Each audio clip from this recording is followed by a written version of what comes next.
संजय जी, भाई ये स्थगन प्रस्ताव आप दे रहे हैं, सस्पेंशन ऑफ बिजनेस का प्रस्ताव आपने दे दिया संसद में, सरकार इस पर क्या जवाब दे?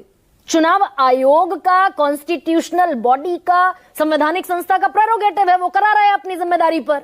सरकार इसमें क्या करेगी? संजय जी। गरिमा जी, आपको और आपके दर्शकों को नमस्कार। पहली बात तो ये चुनावी घोटाला है, हिंदुस्तान की आजादी के बाद का सबसे बड़ा चुनावी घोटाला है। ये इस बात से आप समझ सकती हैं कि बिहार में जो एसआईआर हुआ, उस एसआईआर में एक एक कॉन्स्टिट्यूएंसी में 60, 65, 67 हजार वोट काटे गए। इतने दिनों से आप पत्रकारिता कर रही हैं, कभी आपने सुना कि एक विधानसभा में 60,000, 70,000 वोट काट दिए जाएं? नहीं, सबूत तो किसी ने नहीं दिया ना संजय जी।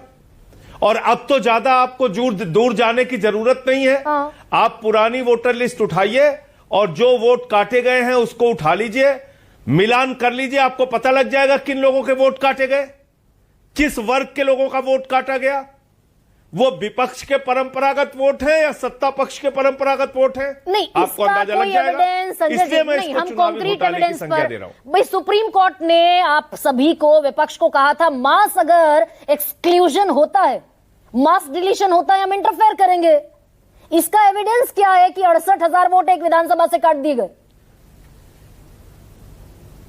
अरे तो आंकड़े हैं, इसको तो कोई छिपा नहीं सकता। पिछली विधानसभा में जो वोट थे, लोकसभा में जो वोट थे, इस बार की विधानसभा के वोटर लिस्ट में जितने वोट हैं, उससे आपको पता चल जाएगा कितना वोट पहले था, कितना वोट अब है। तो दे दिया ना चुनाव आयोग ने, पूरा चुनाव आयोग ने सारी फहरिस्त दे दी।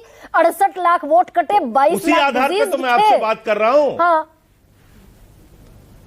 नहीं, उसी आधार पे तो मैं आपसे बात कर रहा हूं, उसी आधार पे तो आपसे बात कर रहा हूं। ये चुनावी घोटाला क्या देश के लोगों ने दिखा नहीं? मरे हुए लोगों का साइन करके बीएलओज ने फॉर्म भरे थे बिहार में, क्या ये खबरें और ये मीडिया में वीडियोस आए थे कि नहीं आए थे? उस वक्त आपने देखा कि जो 7 करोड़ 80 लाख के करीब वोट लोकसभा में थे, अभी घट के वो 7 करोड़ 42 लाख हो गए। और सितंबर 2025 तक खुद गवर्नमेंट ऑफ इंडिया का डाटा है कि जो 18 साल के ऊपर के मतदाताओं की संख्या है वो करीब करीब 8 करोड़ 22 लाख है बिहार में। तो इसका मतलब आप एसआईआर कर रहे हैं, गहन पुनरीक्षण कर रहे हैं, तो वो मतदाताओं की संख्या 8 करोड़ 20 लाख, 8 करोड़ 18 लाख, 8 करोड़